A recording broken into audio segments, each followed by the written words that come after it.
This is a copy of the Sverdlovsk newspaper from November the 29th, 1968. An article on the front page entitled Berezovsky Dreams, or What Was That?, gives the state-sanctioned account of what could have been the actual crash. Translated, the Russian copy reads, 5 glowing balls of light appeared over the horizon and started to move in the direction of the city. 4 of the objects moved in opposite directions, while the 5th began to rapidly lose altitude and soon completely disappeared behind the forest terrain. Several seconds after its disappearance, there was a deafening explosion. And in typical Soviet fashion, the paper cites the official statement. The blast had taken place at the grain storage unit number 27. The explosion was caused by one of the employees who had violated the safety code, resulting in a charge of negligence. He was sentenced to restitution of the material losses suffered by the state. What helps make the account in Vereshchagin's book so compelling is the existence of several reels of film which seem to back up the story. While rumors of such film first began circulating some years ago, it was not until Vereshchagin led us to the black market dealer in possession of these materials that we got our first look at what could be remarkable new evidence. If this film indeed corresponds with Vereshchagin's story, what we are looking at is the scene of the crash site in Berezovsky as viewed by a camera on top of a military truck. The focal point of this scene is here, and indeed appears to be a disc embedded in the ground. Here we see soldiers exiting the truck, led by a captain. The troops are met by another officer, this one a major, and then they join other soldiers and officers already on the scene. This footage is one of 4 reels of film acquired during our investigation. This film footage certainly seems to depict interest by Russian military personnel in the object that is seen sticking out of the ground. Soldiers, officers, and civilian-clothed agents are deployed around the site, and they appear to be both guarding and examining the object. This is what we found on one of the 4 reels of film obtained in Russia. After viewing the footage, we were able to determine that it was most likely shot with 2 separate cameras, one apparently a handheld camera, which starts out on the approaching truck, and a second one seen here on a tripod. As the soldiers march past, you can see the cameraman turn to follow the troops. Here we cut to the other angle, the point of view from the tripod camera. And here you see the handheld camera as the truck pulls up. Both cameras change vantage points several times during the film, as if to get better views, or perhaps under orders of a superior. From this angle, we see yet more troops arrive. Author Veniamin Vereshchagin describes the event. And here you see the man who is probably the head KGB agent directing the cameraman to point his camera toward the disc. A total of almost 1,200 feet of negative were recovered just to speculate on how the object ended up here. Based on information from Vereshchagin's book and what we can see in this footage, we have created this computer-animated version of how researchers believe the crash may have occurred. The questions then become, where did this object come from and how did it come to crash here? And more importantly, what has happened to it since? So it was with a sense of both excitement and caution that we examined the footage recently recovered in Russia. This reel contains images of what appears to be a scientific or medical examination of organic body parts. The individuals seen here appear to be forensic pathologists or biological research scientists.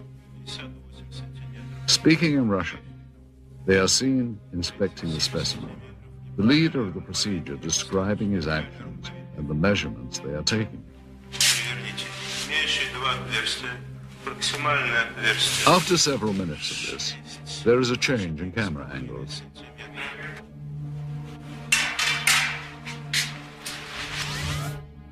Now we see the specimen being more extensively examined. Придерживайте инструмент.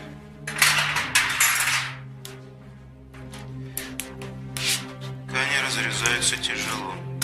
Пробуем кусачки. Придерживайте. Ребра пытаюсь перекусить. Так, нож. Tools are used to cut open what the leader constantly refers to as tissue. Что-то белое попадает. Очень ригидные ткани. Давайте попробуем другим. Придерживайся.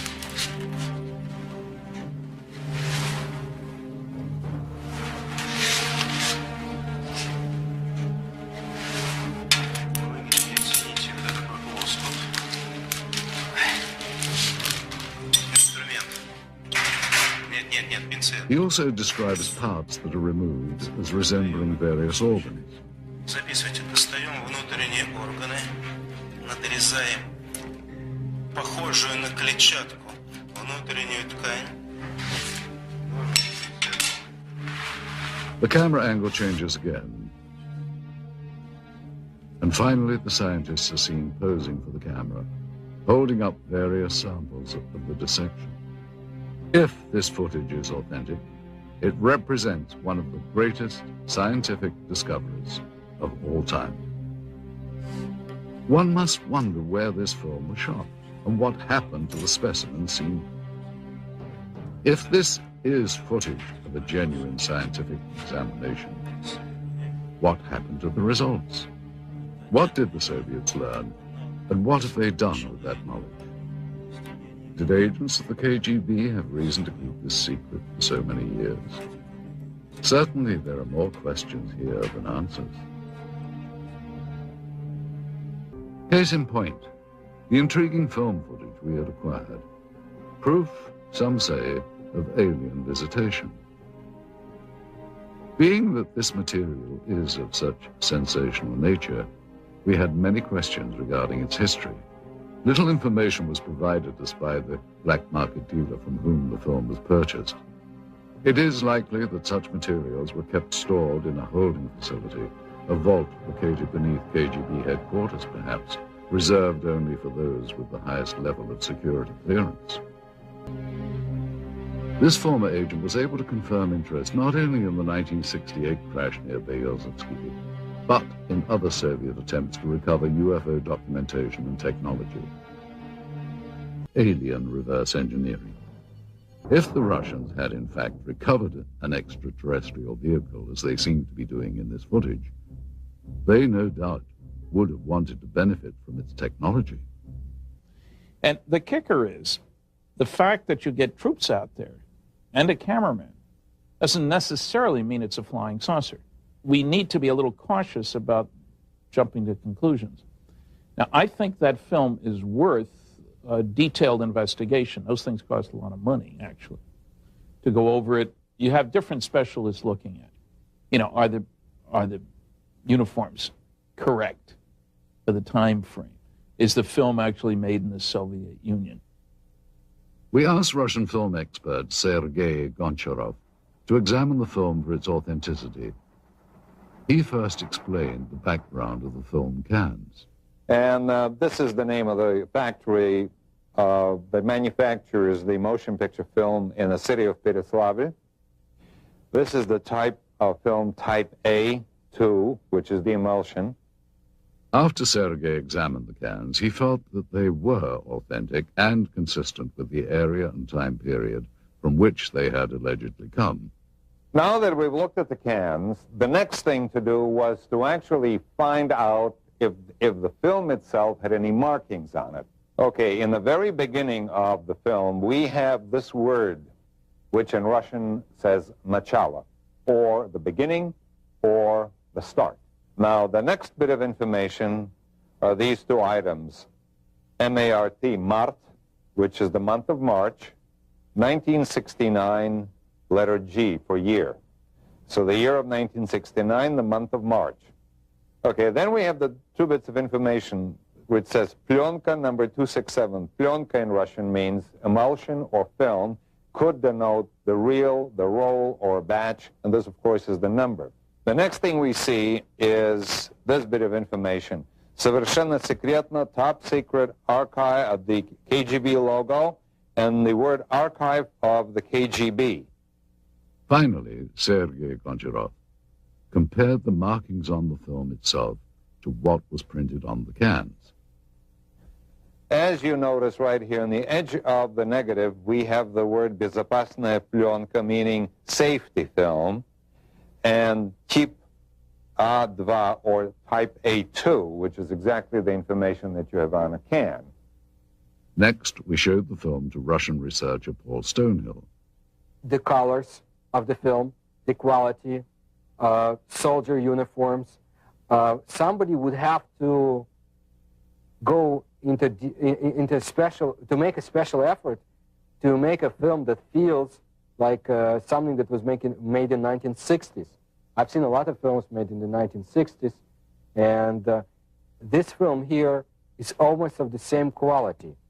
It's not a 1980s or 1990s film. The KGB officer that had been looking and touching things looks quite genuine. To me, my gut feeling is this is not something that they had made intentionally to fool people. You see, of course, it wouldn't be impossible to duplicate, you know, as a hoax. You would have to hire some actors and so on. But it was quite well done, aimed against the Americans, so something we never heard of it. So that's also dubious. Finally, while Mr. Hernandez felt that the film required more investigation, he was impressed and intrigued by it. Well, I would say that if this is real, and this footage, which seems to depict Russian pathologists dissecting what appears to be a non-human life form, requires further analysis. We then asked film expert Sergei Goncharov if he thought that the film's characteristics on this reel were consistent with the time period from which it was supposedly shot. It certainly is consistent with the information on the can. It is negative. It's got the negative perforations. It's exactly what the information on the can indicated. Sergei explains the significance of a flash frame, an interesting and possibly important characteristic of the film that was discovered. All right, now, a flash frame, this is, of course, a flash frame is that piece of film that is, when you push the button on the camera and you start exposure and you stop the camera to stop the exposure, and then you restart the camera again, by virtue of inertia, the camera will sometimes expose either a flash of light, or if you point the camera away from the person in front of it, you will see some other subject matter. Those flash frames appear between the takes and sometimes show things and people that are not part of the scene itself. You have people that have nothing to do with the information that you've seen on a film before or after. Again, an individual in uniform. You see these people performing a procedure. You have somebody in civilian clothes, people that you have not seen before, as this is in a flash frame segment, which was not meant to be as the procedure that was being photographed. Mr. Goncharov concludes that while the film's stock and camera techniques are consistent with KGB and Soviet government films of that period, he feels that the discrepancies with the subject matter require closer scrutiny. Anytime you have subject matter of this type, any additional investigation is worthwhile. Absolutely. And this, of course, is typical of Russian-Soviet medicine. I mean, when we think of Chernobyl, just remember back that there was a terrible lapse in any type of protection. It certainly would not happen in the United States. I mean, it would be unheard of. Next, Dr. Ryan commented on some of the specific medical procedures. All right, what's happening here is that they're using dissecting scissors to open up the sternum, which is a common procedure at that time. He's using the proper tool. The way they're holding and using the various tools looks correct, which indicates to me these people know what they're doing. I would say there's little doubt that these are actual Russian medical people. Now, if you look closely at this procedure here, which is repeated several times in this footage, what they're doing is removing a piece of material. The one doctor refers to it as an organ or resembling an organ. Then the diener snips off a small sample which is placed in a specimen jar for later analysis. Well, that's exactly what would be done in a forensic case or in the case of scientific research, for instance, if some new species had been discovered. They would remove very small pieces for later chemical and microscopic examination. The lead doctor also mentions a structure he describes as resembling ribs. And here you can see what indeed resembles a rib cage, as if this was the torso of some anthropoid or human-like organism. Finally, though Dr. Ryan was unable to identify the subject matter, she believed that the techniques were consistent with those practiced in the Soviet Union during the late 1960s. We have little information about the specimen seen here, other than the pathologist's description and the KGB code name, Sverdlovsk midget. We wondered, though, how such a being might appear had it been recovered intact. Further investigation and make it much easier to simply write off any UFO account or evidence as nonsense. This incredible footage depicts members of the Soviet armed forces and what are believed to be 2 KGB agents inspecting and recovering a crashed flying saucer. Russian author Veniamin Vereshchagin has an idea. Attempting to verify the authenticity of this evidence, we have had the footage and the film itself examined by several experts. We also carefully studied the documents we had procured, which lent further credibility to what we had been told. Among the most telling was this top-secret KGB report specifically referring to Operation Sverdlovsk Midget and describing in detail the recovery operation at Beryozevsky. This document mentions the crashed disc, the organic remains, and the filming itself. There was also this secret order from the Soviet Ministry of Defense requesting assistance from military unit 67527. We looked closely at such elements of the footage as the uniforms and the arm patches worn by the soldiers. These patches seem consistent with the patch worn by such Soviet Army air defense companies as military unit 67527. They're all wearing winter coats, which don't appear to have much in the way of insignia on them. And that is not out of character for the winter coats. They would generally not contain much in the way of identification. These are all members of the same unit. I can see that the weapons are AK-type weapons. The main battle weapon of the Russian army, even up through today's date, is the automatic Kalashnikov weapon. Yeah, it's clearly an AK, fixed stock, birch stock, no muzzle brake, milled receiver, no question about it. That also seems to be consistent with the muzzles of the weapons that I can see in this film. In addition, we had notes from the scientific examination of the recovered organic specimen, which seemed consistent with the soundtrack of the dissection footage. With so many elements in seeming consistency, Vereshchagin's story becomes even more tantalizing and perplexing at the same time. Is it possible the Russians actually recovered an alien craft and its occupant 3 decades ago? In the course of our investigation, our goal was to follow every lead, to search for every scrap of information regarding the incident so named Operation Sverdlovsk Midget. The tenuous paper trail we have reconstructed using recovered government documents led us eventually to a lab of the former All-Union Scientific Research Institute of Biology. In attempting to obtain records on the individuals depicted in the dissection footage, we turned up these additional documents.